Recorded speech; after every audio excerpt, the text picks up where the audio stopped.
Hey guys, what's up? Thanks for joining me. I am Giannis Mechanic, and in today's video, we're going to be doing a tire changeover from winter to summer on my Mercedes-Benz 2017 CLA 250.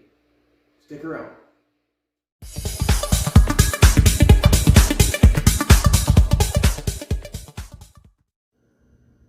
For this project, we will need a floor jack or a vehicle jack, jack stands and some blocks to block the wheels, a breaker bar with the proper size socket, a torque wrench, this one happens to be digital, an impact wrench, this is optional, just makes the job a little quicker, and I'll show you how to use it, and of course the special keys to unlock those wheels. Alright, so safety first. Before we do anything else, we should make sure that the vehicle is always parked on a flat level surface. I'm doing it on a garage floor, which is ideal, of course. Try to avoid doing it on gravel, just because the surfaces are loose and you can make the jack topple over. Always apply the park brake or emergency brake, and make sure the vehicle is also in its parking gear. Of course, that would change if it was standard. But safety should always be of priority because you don't want anything to fall on you, especially when you're working underneath the vehicle. So let's go to step one. Okay, so let's start by jacking the car. If you guys are new to this kind of work, you should check your manual to see if there are any jack points that are actually more accessible on your vehicle and that are safer to use. Happens to be a couple of nice points on my vehicle, and I'm gonna see if I can point them out right here.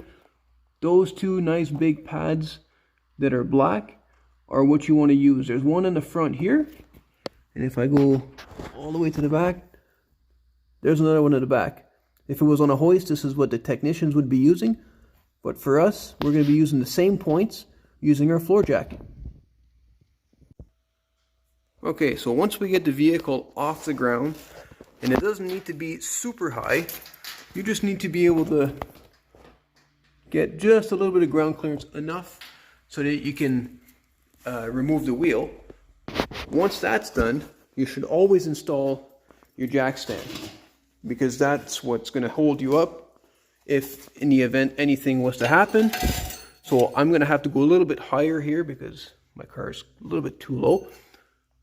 I'm going to go only as high as I need to.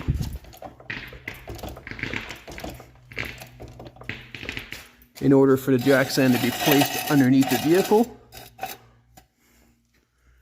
So then from there, I can start removing the wheel. So now using the proper key or proper removal tool for the studs, we're going to fit the key onto one of the lug nuts. And I never ever remove the wheels with the impact driver or ever install the final torque with the impact driver. You'll see later on what I use it for, but I always remove the wheels using a breaker bar or a ratchet. That way there, I never damage the tool, and I can always be sure that I'm not going to have any trouble later in the future installing or removing the wheel, especially if I was stuck on the road with a damaged tool. Here in the shop, not a big deal, but you never want to do that. So from here, I would just crack everything loose.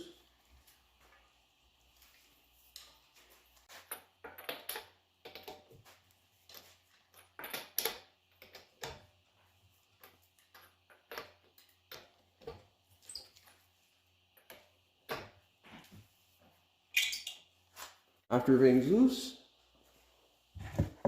then, just to speed things up, if you have one of these, of course, you can zip them off.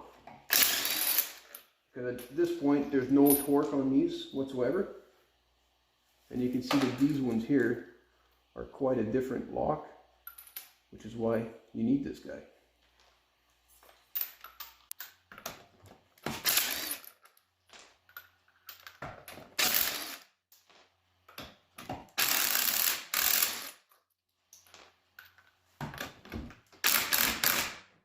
Because there's weight on the tire,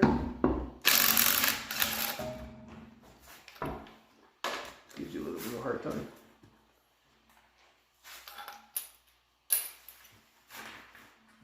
And there you go.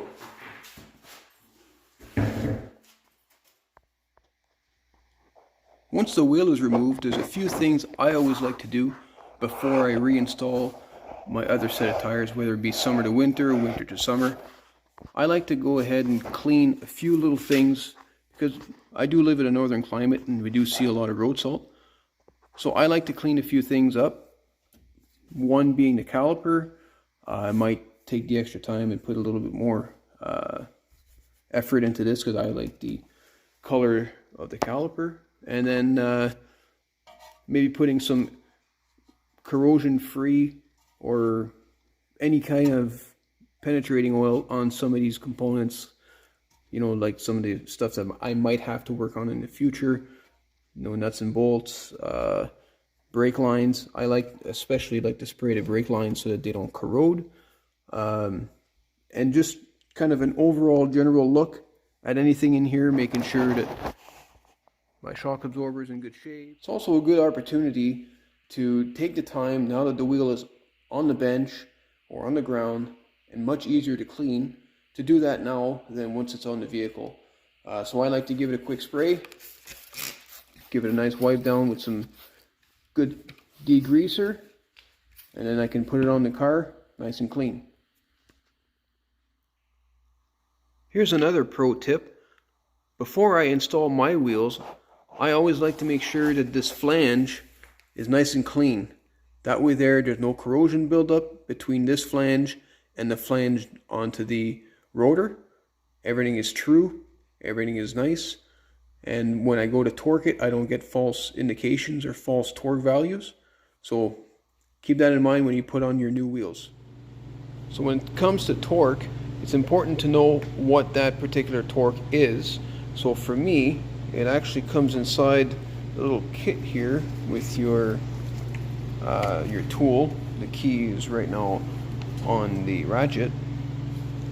But if I follow this guide right here, I have a CLA model which gives me a torque of 130 Newton meters, which luckily for me, my digital torque adapter actually does Newton meters. So I'm going to set the torque adapter to the proper specification, and we're going to go ahead and torque the wheel. And I always like to torque in a cross pattern or star pattern, whatever people like to call it, but I'll go from, let's say, here across, come down here, moving here, finally here. And just for safe measure, I go over it one more time in a clockwise pattern, not going over the torque, but just simply making sure that everything is good. And after that, we'll move on to the next step. We're almost there.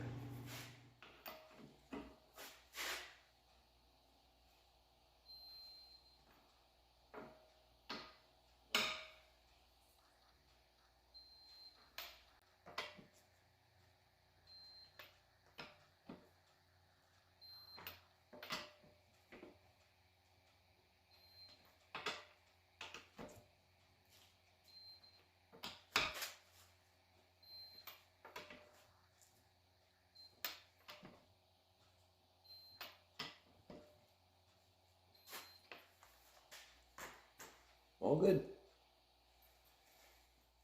Okay, so after you've done all four corners, you've torqued all your wheels, one last step you need to do is you need to check your tire pressures, and you should always set them to the manufacturer's specifications. That can be found, depending on the vehicle, in your owner's manual, of course. In my case, it's actually found on the gas cap. Always make sure that you check those tire pressures, because it's very important. It's going to save you on fuel economy. It's going to save you on tire wear, a couple other problems that could arise from not having the right ones. Anyways, I appreciate it very much, guys. That's it for today. Thanks for watching. Check out some of my other videos. I appreciate it. Hope to see you next time.